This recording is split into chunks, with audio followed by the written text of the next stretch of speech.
Hello and welcome to This Day in Esoteric Political History from Radiotopia. My name is Jody Avirgan. This day, May 30th, 1787, let's go back to the writing of the Constitution with our pal A.J. Jacobs, author of The Year of Living Constitutionally. And here we are as the document is being written, some basic ideas are being hashed out, and it's not only lofty stuff about rights and freedoms and ideals, but also some practical stuff like, how many presidents should there be? If one's good, why wouldn't we have more? More is always better, right? A.J. Jacobs, author of that new book, The Year of Living Constitutionally. Welcome back to the show, and congrats again on the new book. Thank you. Delighted to be here. And here, as always, Nicole Hammer of Vanderbilt and Kelly Carter-Jackson of Wellesley. Hello there. Hello, Jody. Hey there. If 3 people on a podcast is good, why not 4, right? Exactly. Yeah. AJ, I guess if you are starting from scratch, you might as well entertain a lot of ideas. And on that front, having spent all this time looking into how the Constitution came together, is this one of those, there's no bad idea in a brainstorm kind of moments? I mean, were people just throwing out any random idea? It was incredibly fluid back then, so everything was on the table. But I have to say, was it a bad idea? It might have been, but think about it this way. This is the end of May, beginning of June, and it came up, they mostly agreed there should be the 3 branches, the executive, the legislative, and the judicial. But how should those branches be organized? Should there be 1 president, 3 presidents? At one point, Ben Franklin talked about 12 presidents.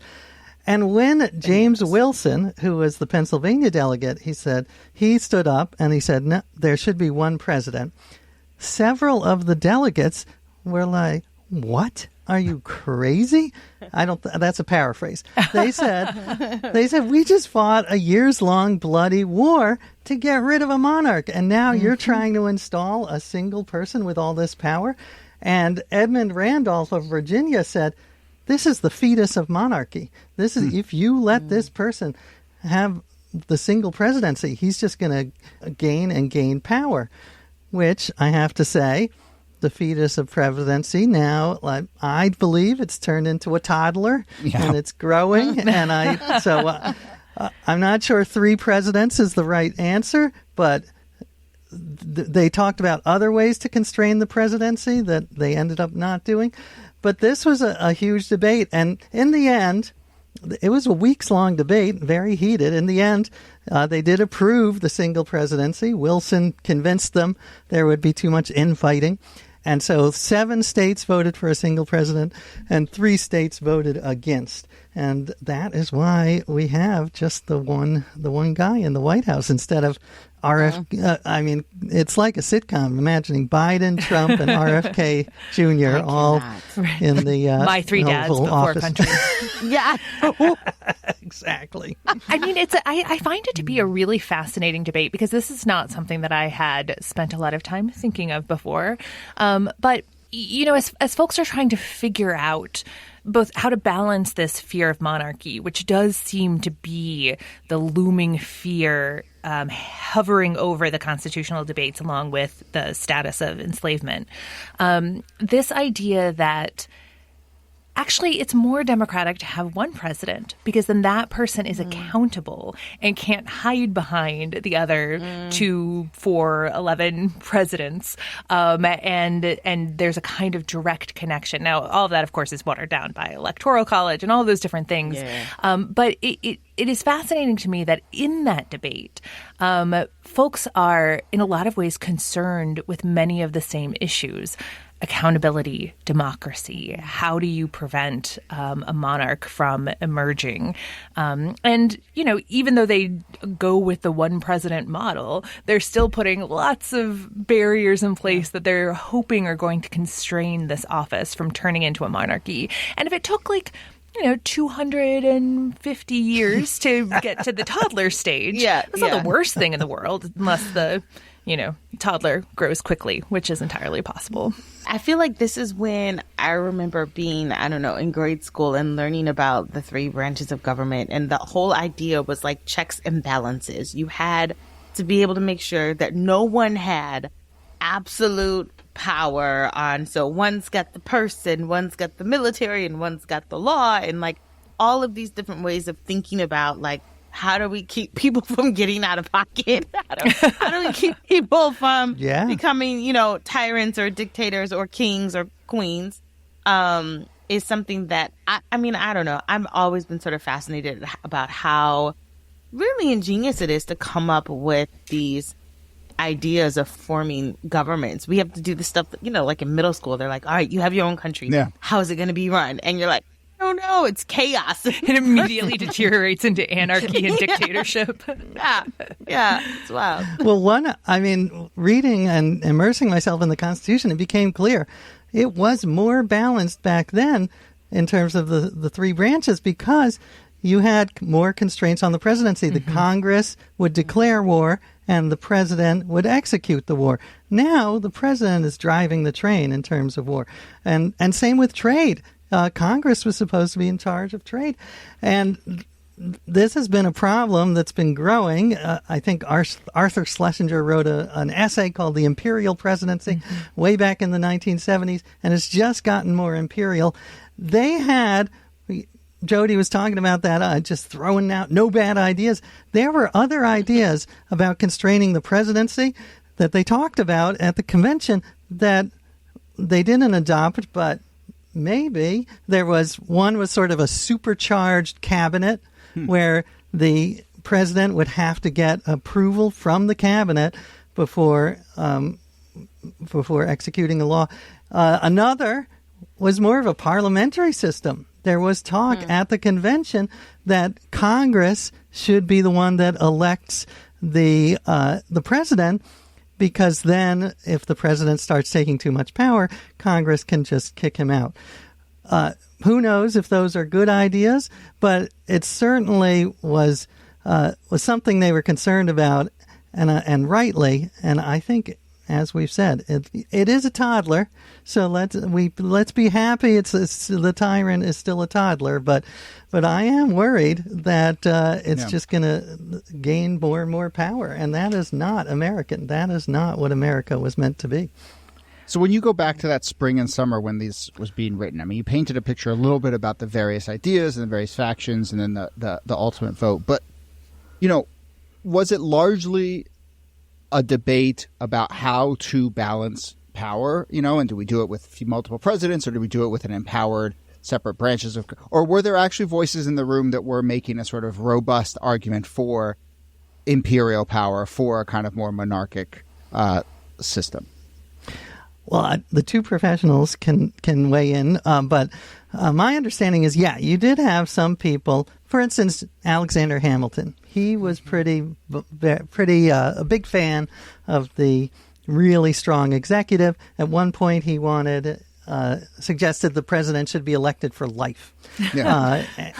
So, which is very close to the king. There was a debate over how much, and everything was, as I say, a lot was on the table. Well, and I think that debate about how long the president serves is a really important one. The idea of president for life, which has gained some popularity recently, is one that they reject because it does feel very monarchical. But the other thing that they were debating was, should presidents be able to stand for re-election? Right, is re-election opening the door to president for life? And so one of the things that they had proposed was we'll do like 1 7-year term.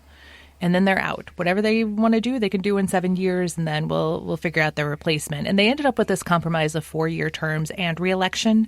And that re-election, as folks know, is open-ended. And because George Washington steps down, it becomes a tradition, a norm to do 2 terms. But once that norm is violated in the 1930s and 40s, then they put the actual guardrails in place. Yeah, it's like, wait a second. We didn't think anyone was going to break this.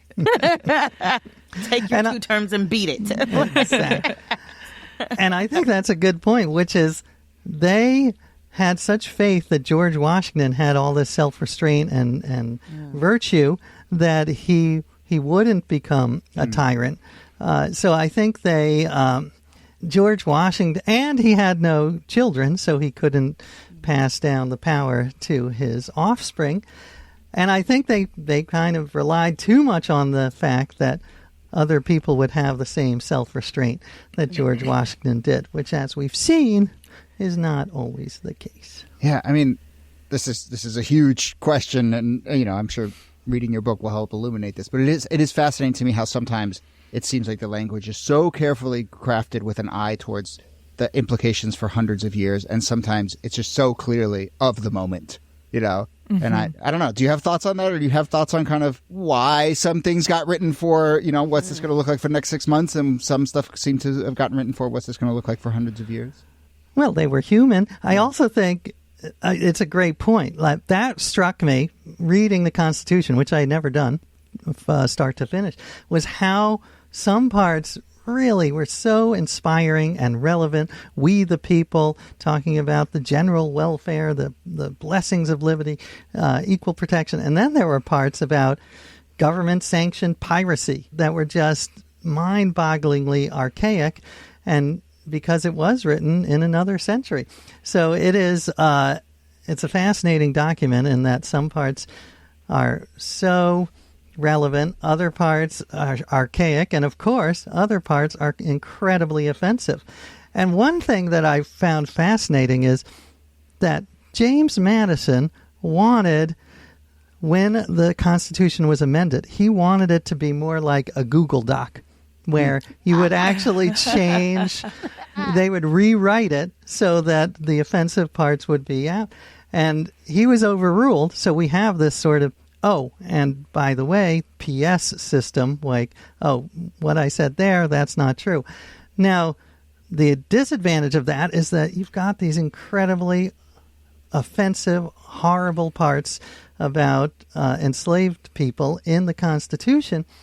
The good part, at least some scholars argue, is at least it reminds us that we have made progress. Mm-hmm. So it's like we are moving in the right direction. We have some backsliding, but in the grand scheme, we are moving towards it.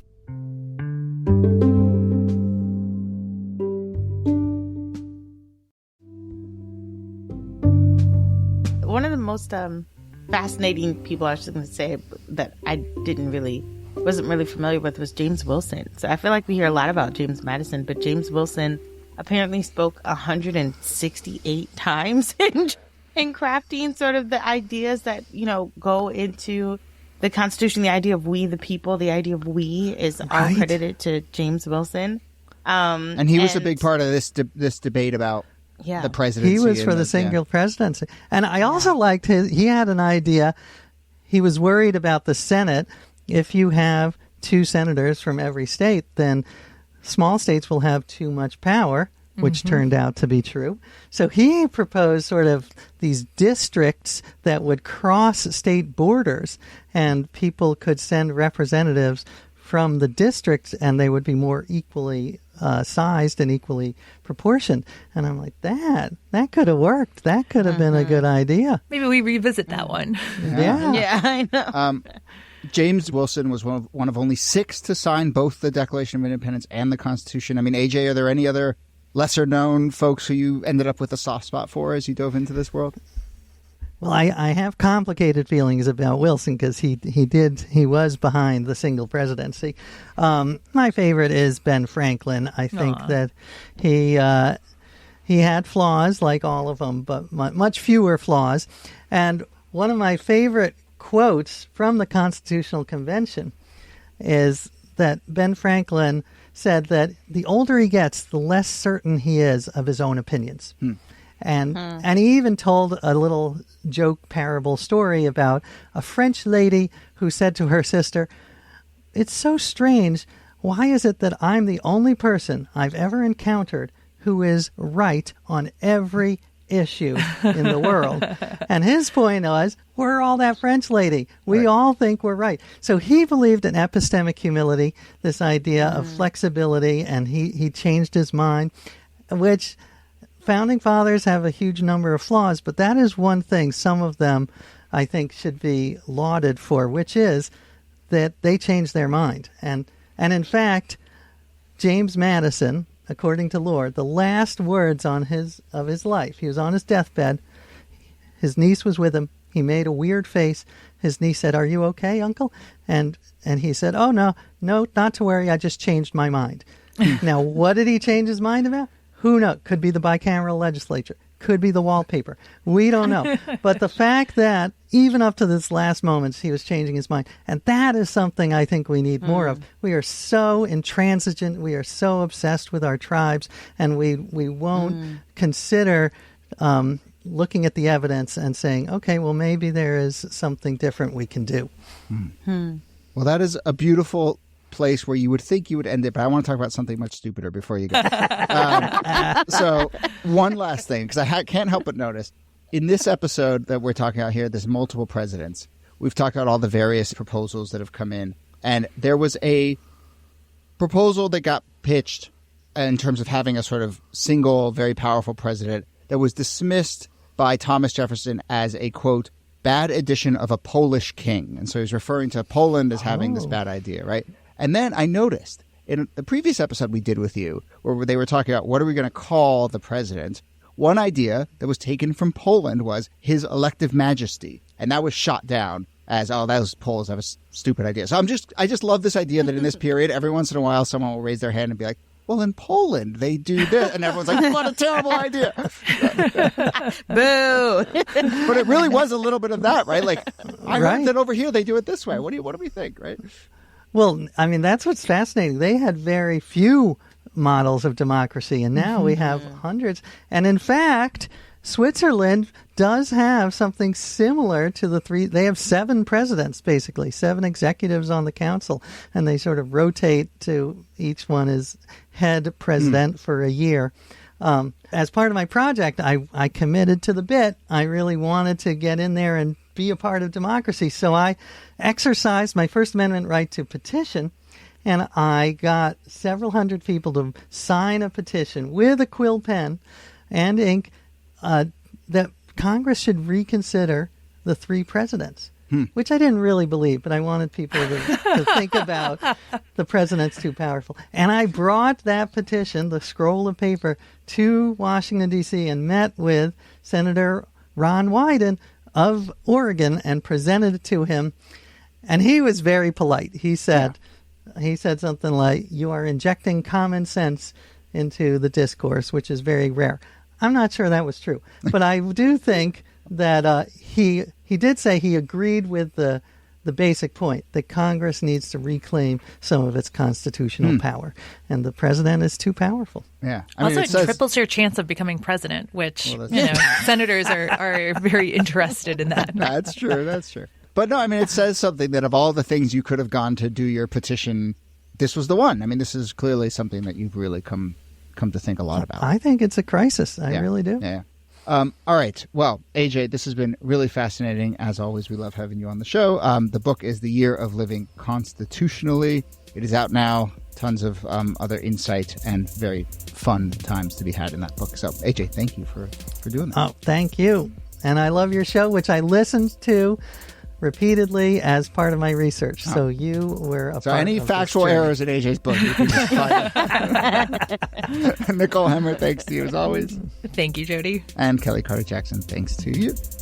My pleasure.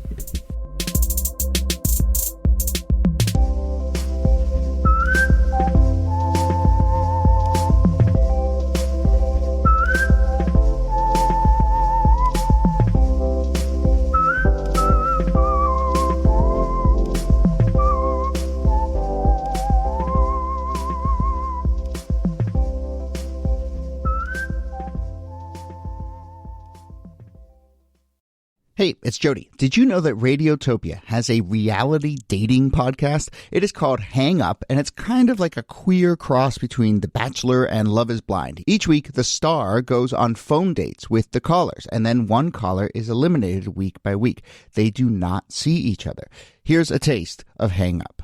Our star Timo is 41 years old and recently divorced. I haven't been on a single date in 18 months. But now, they're looking for someone special. And really hot sex. Really hot public sex. So we set them up with 6 callers to date exclusively over the phone. I feel like I could talk to you for hours.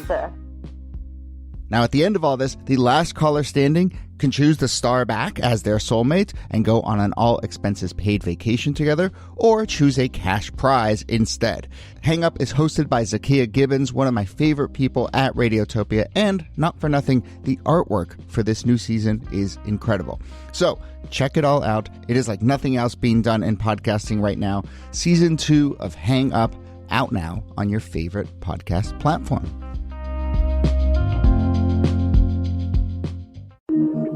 Radiotopia. From